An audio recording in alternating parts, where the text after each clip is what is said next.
बातें रखना चाहता हूँ। उनको अभी जो उनका इतिहास हम देख रहे हैं, तो मैं उनको इतिहास का सबसे महान और अभी तक का सबसे अ, वैभवशाली एक व्यक्ति के रूप में समझ रहा हूँ और समझने की कोशिश भी कर रहा हूँ।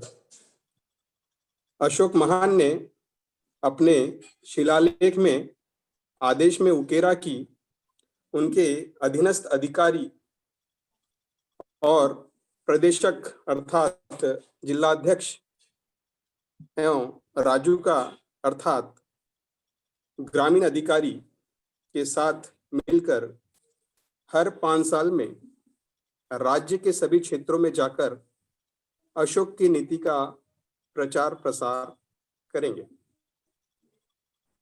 इस बात से अशोक की महानता का पता चलता है कि वे राज्य के लिए निर्धारित नीतियों से अपनी जनता अर्थात राज्य के अंतिम व्यक्ति को अवगत कराना चाहते थे, जिससे उनके द्वारा निर्धारित नीतियों से राज्य का संचालन हो रहा है।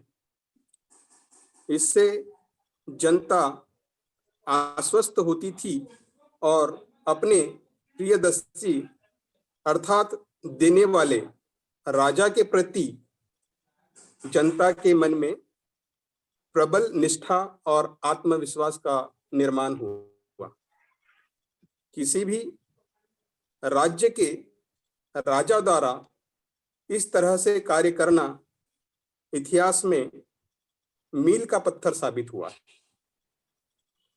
इतिहास में ऐसा देखने नहीं मिलता कि किसी व्यक्ति ने अपने राज्य की नीतियों को अपने राज्य के अंतिम व्यक्ति तक उसे अवगत कराया है, उसे पहुंचाया है।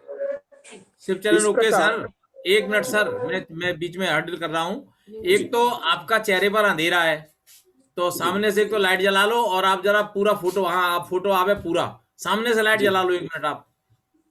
अभी ठीक आ रहा सर? हाँ ठीक है, चलिए ठीक है। आगे कंटिन्यू करूं? यस।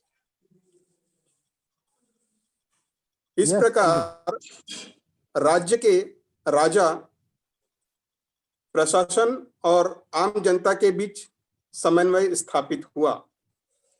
इस तरह की राज्य करने की पद्धति, तरीका, इतना खुलापन, इतनी पारदर्शिता ही राज्य को वैभव और शक्तिशाली राज्य में शांति, समानता, स्वतंत्रता, भाईचारा, एक दूसरे में सामंजस्य और समन्वय स्थापित करता है।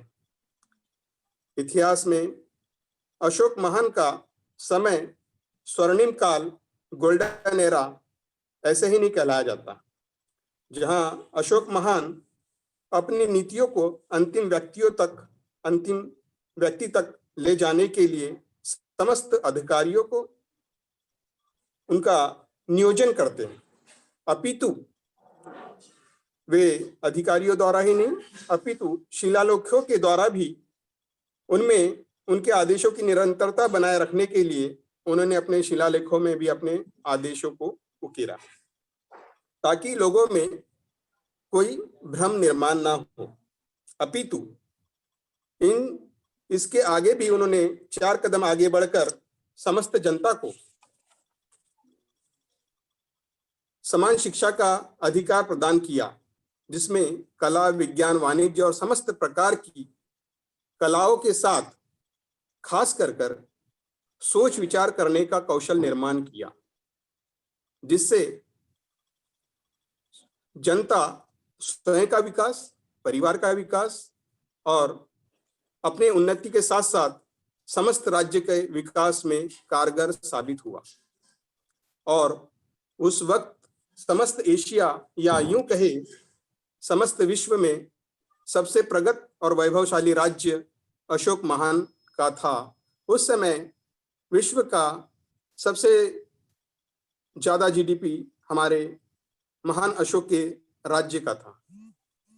अशोक महान ने धर्म के दार्शनिक आयामों के बजाय सामाजिक और नैतिक उपदेशों पर ध्यान केंद्रित किया।